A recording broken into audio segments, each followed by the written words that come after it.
Good afternoon. In trying to understand the message of this week's Parsha, the rabbis ask, Ma inyan Shemitah etzel Har Sinai? What does the concept of the sabbatical year have to do with the locale which is identified as on Mount Sinai? Why does the Torah have to connect the two, connect the sabbatical year with the locale of Mount Sinai? I mean, everything, the whole Torah was given on Mount Sinai. Moses studied the Torah with God for those 40 days and 40 nights. He wasn't just going over the 10 Commandments, he was going over much, much more, and apparently he got all the Torah there. So Rashi adds, besides the words of the Midrash Torah's Kohanim, Rashi says that all of the general principles and the details are given here. They are not repeated in Arvos Moav, in the plains of Moab, where Moses gave another 200 or so commandments for the first time to the people of Israel. The fact that the Torah has all the details here, and those details are not repeated later, indicates that the commandments were given on Mount Sinai. All of them were given on Mount Sinai. You might think that the details of the law were only later communicated. And the fact is that the Torah is giving us a paradigm, giving us a model, that here we see a mitzvah that is far-reaching. It has general principles and has details. Those general principles and details are said by the Torah to be given on Mount Sinai, and that serves as the paradigm, as the model for all of the other mitzvahs, that not only was Moses given the general structure of the mitzvah, the general intent of the commandment, but all of the details were also given to Moses on Mount Sinai. Now, what's so important about the fact, why does the Torah want to tell us that all of the commandments in their details were given to Moses on Sinai? What difference does it make when they were given? What is the message that we're supposed to get out of this? My conclusion is as follows, that Mount Sinai is the place where God spoke to man in the most profound way ever, and it was a one-time deal that lasts forever.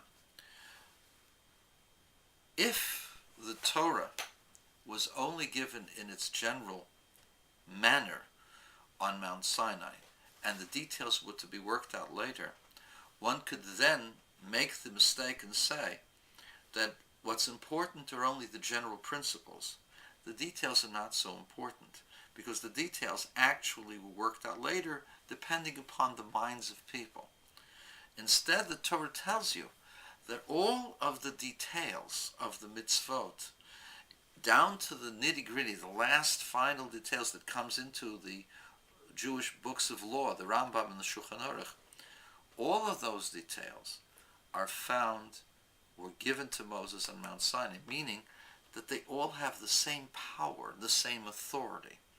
It's not enough to fulfill the mitzvah in general. You have to do it in its detail. And the other part of it is that just as the most profound experience ever was that revelation on Mount Sinai, that profound experience in the Torah comes through every detail of the Jewish law. When a person studies the Torah down to the last detail, the person is getting the power and the spirit and the holiness with the entire measure of divine revelation into the tiniest little part of the Torah, the tiniest little letter of the Torah, down to its finest details. You have the entire power of godliness coming down there.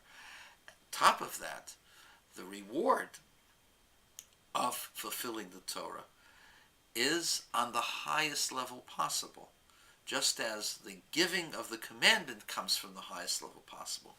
The rewards that the person reaps will also be from the highest level possible.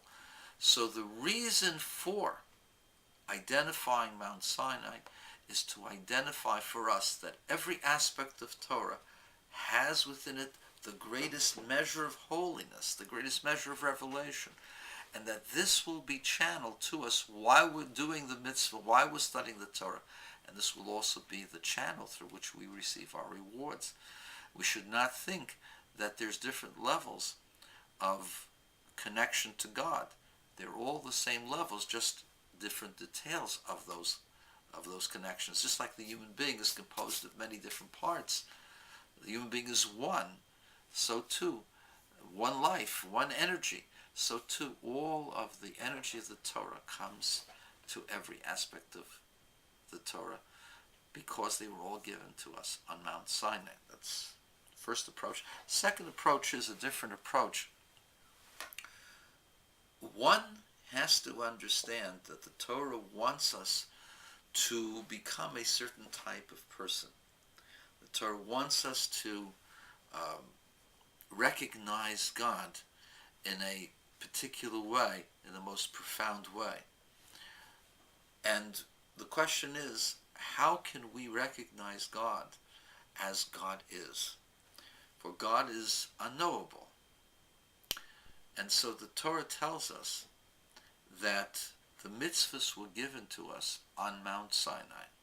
Why does it have to identify that the mitzvahs were given to us on Mount Sinai? To tell us that the purpose of the Torah is for the man, the human being, to reconstruct the revelation of God on Mount Sinai. And the way in which you reconstruct the revelation of God on Mount Sinai is through the study of the Torah, through understanding the Torah from level to level. That is how, and performing the mitzvahs, that is how you will get insight and understanding into godliness more and more till you'll be able to understand God in the most profound way, the same way that God revealed himself, God's self, on Mount Sinai.